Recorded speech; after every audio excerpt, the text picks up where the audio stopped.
بنی اسرائیل کا ایک آدمی اپنے دور کا بہت بڑا ولی اور عبادت گزار انسان تھا۔ اسی علاقے میں ایک گھر میں 3 بھائی اور ایک بہن رہتے تھے۔ تینوں بھائیوں کو اچانک کہیں جانا پڑ گیا۔ وہ بہن کے بارے میں پریشان ہو گئے کہ اسے کس کے پاس چھوڑ کر جائیں جو اس کی حفاظت کر سکے، کیونکہ وہ اسے اپنے ساتھ سفر پر نہیں لے جا سکتے تھے۔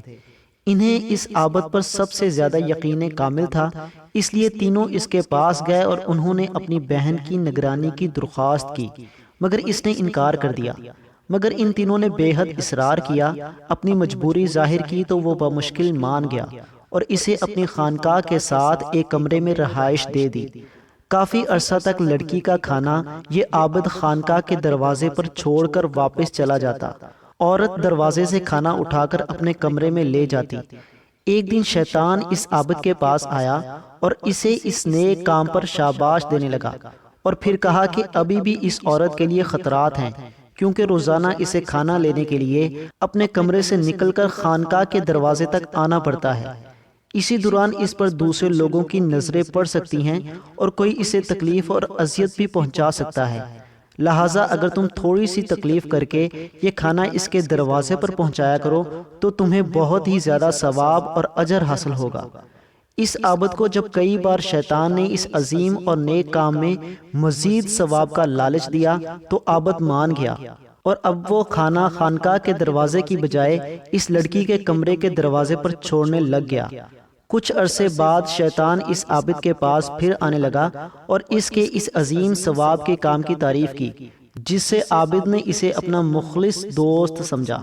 شیطان نے اب اسے مشورہ دیا کہ کسی بھی پریشان حال، مصیبت زدہ اور دکھی انسان کو خوش کرنے کا بہت بڑا اجر و ثواب ہے، اور اس عورت سے بڑا پریشان کون ہوگا جو دن رات اپنے ایک کمرے میں بند رہتی ہے۔ کوئی بھی اس سے ہفتوں نہیں بلکہ مہینوں بات نہیں کرتا۔ آخر وہ بھی تو انسان ہے، وہ گھبرا جاتی ہوگی۔ اس لیے کبھی کبھی خدا کی رضا کے لیے اور اس عورت کا غم، دکھ، پریشانی اور صدمہ کم کرنے کے لیے بات کر لیا کرو، تو اس میں بھی بہت ثواب ہوگا۔ عابد کے دل میں شیطان کی بات اتر گئی کہ واقعی ایک عورت تنہا مہینوں کسی سے بات نہ کرے ضرور پریشان ہوتی ہوگی۔ اب وہ تقریباً روزانہ خانقاہ کی کھڑکی ہی سے لڑکی کا حال احوال پوچھ لیتا اور کچھ بات کر لیا کرتا تھا۔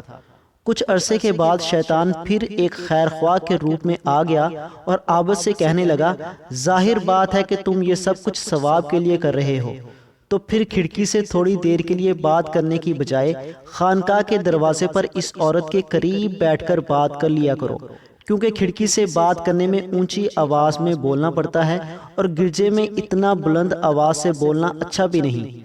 عابد کو یہ دینی مسئلہ بھی سمجھ آ گیا۔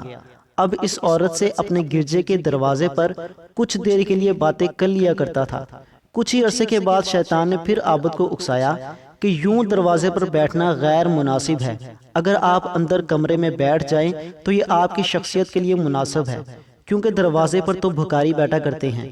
عابد کو یہ بات بھی حقیقت کے قریب اور مناسب نظر آئی اور اس پر بھی عمل شروع کر دیا، مگر ابھی تک وہ عورت پردے میں رہ کر بات کرتی تھی اور یہ عابد بھی بس تھوڑی دیر تک حال احوال اور اس کی کوئی ضرورت یا کام معلوم کر کے واپس آ جایا کرتا تھا۔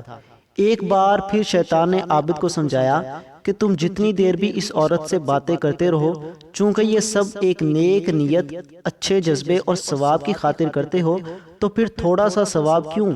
جتنی دیر تک ایک دکھی اور پریشان حال آدمی، اور وہ بھی صرف نازک یعنی ایک عورت کو تسلی دیتے رہو گے، اتنا زیادہ ثواب ملے گا۔ اب عابد کا اس عورت کے کمرے میں سارا دن گزرنے لگا، جبکہ رات گرجا گھر میں۔ اس عابد نے شیطان ہی کے مشورے پر عورت کو پردے اور نقاب کی مسلسل پابندی میں مناسب حد تک نرمی کی بھی اجازت دے دی، اور پھر نقاب سرکتے سرکتے مکمل سرک گیا۔ اب شیطان کا کام تقریباً ختم ہو چکا تھا، کیونکہ عابد کے نیک جذبے پر نفس نے غلبہ پانا شروع کر دیا تھا اور نفسیانی خواہش نے رفتہ رفتہ تمام حدیں پار کر لی، اور وہ عورت حاملہ ہو گئی اور بچے کی ماں بن گئی۔ اب شیطان ایک بار پھر آ گیا اور کہنے لگا، یہ تم نے کیا کر دیا؟ اب اگر عورت کے بھائی آ گئے تو تمہاری خیر نہیں۔ پھر شیطان ہی کے مشورے پر اس نے نوزائیدہ بچے کو قتل کر کے گرجا کے قریب ہی ایک گڑھے میں دفن کر دیا۔ مگر پھر شیطان باز نہ آیا اور عابد سے کہنے لگا کہ تم نے تو اس عورت کے بچے کو مار ڈالا ہے، اگر کبھی اس نے اس بارے میں اپنے بھائیوں کو بتا دیا تو وہ تجھے ضرور قتل کر دیں گے۔ اب تمہاری جان صرف اسی صورت میں بچ سکتی ہے کہ تم اس عورت کو بھی مار کر دفن کر دو، اور اس کے بھائیوں سے کہہ دینا وہ خدا کی مرضی اور حکم سے فوت ہو گئی۔ کسی کو کیا پتہ چلے گا اور کون انہیں اس بارے میں بتائے گا؟ شیطان کی بات سن کر عابد گھبرا گیا کہ واقعی عورت کبھی بھی اس کا راز فاش کر سکتی ہے، اور پھر عابد نے اس عورت کو بھی قتل کر کے اس کے بچے کے ساتھ اسی گڑھے میں دفن کر دیا اور اوپر پتھر رکھ دیے اور معمولات زندگی میں مصروف ہو گیا۔ کچھ عرصے کے بعد اس عورت کے بھائی واپس آ گئے تو وہ اس عابد کے پاس اپنی بہن لینے گئے، تو عابد نے روتے ہوئے انتہائی غمزدہ ہو کر بتایا کہ وہ عورت بڑی نیک، صالحہ، دیندار اور عبادت گزار تھی، مگر بیماری کی وجہ سے وہ فوت ہو گئی۔ یہ اس کی قبر ہے۔ بھائیوں نے قبر دیکھی، کچھ دیر ٹھہرے اور عابد سے رخصت ہو کر اپنے گھر چلے گئے۔ رات کو جب سوئے تو شیطان ہر ایک کے خواب میں آیا اور ان سے ان کی بہن کے بارے میں پوچھا، تو انہوں نے جیسا عابد سے سنا تھا وہ بتایا، مگر شیطان نے کہا یہ سب جھوٹ ہے، اس عابد نے تمہاری بہن سے بدکاری کی، اس سے بیٹا پیدا ہوا، بدنامی کے ڈر سے اس نے اس بیٹے کو اور تمہاری بہن کو قتل کر کے گرجا کے دروازے کے دائیں جانب قریب ہی گڑھا کھود کر دفن کر دیا ہے۔ تمہیں اگر یقین نہ ہو تو جا کر دیکھ لو۔ صبح جب تینوں بھائی اٹھے اور اپنا اپنا خواب سنانے لگے تو تینوں بھائی یہ دیکھ کر حیران ہو گئے کہ ان کا خواب بالکل ایک جیسا ہے۔ بڑا بھائی بولا یہ سب شیطانی خیالات ہیں، چھوڑو یہ سب فضول ہے، مگر چھوٹا بھائی بولا نہیں، میں تو ضرور تحقیق کروں گا۔ اور پھر تینوں نے جب خواب میں بتائی گئی جگہ کھودی تو وہاں دونوں ماں بیٹے کی لاش سر تن سے جدا موجود تھی، اور پھر عابد کو بھی اپنے گناہ کا اقرار کرنا پڑا، اور اس جرم پر لوگوں نے اسے سولی پر لٹکانے کا فیصلہ کر لیا۔ جب اس عابد کو سولی پر لٹکایا جانے لگا تو شیطان ایک بار پھر اس کے پاس آیا اور اسے پوچھنے لگا کہ کیا تم مجھے جانتے ہو؟ تو عابد نے نفی میں جواب دیا۔ شیطان بولا میں وہی ہوں جس نے تجھے یہاں تک پہنچایا، اور آج تو خود بھی ذلیل اور رسوا ہو گیا ہے، مگر میرے پاس ایک نسخہ ہے، اگر تو میری بات مان لے تو میں ان کی آنکھوں میں دھول جھونک کر تجھے بچا بھی سکتا ہوں۔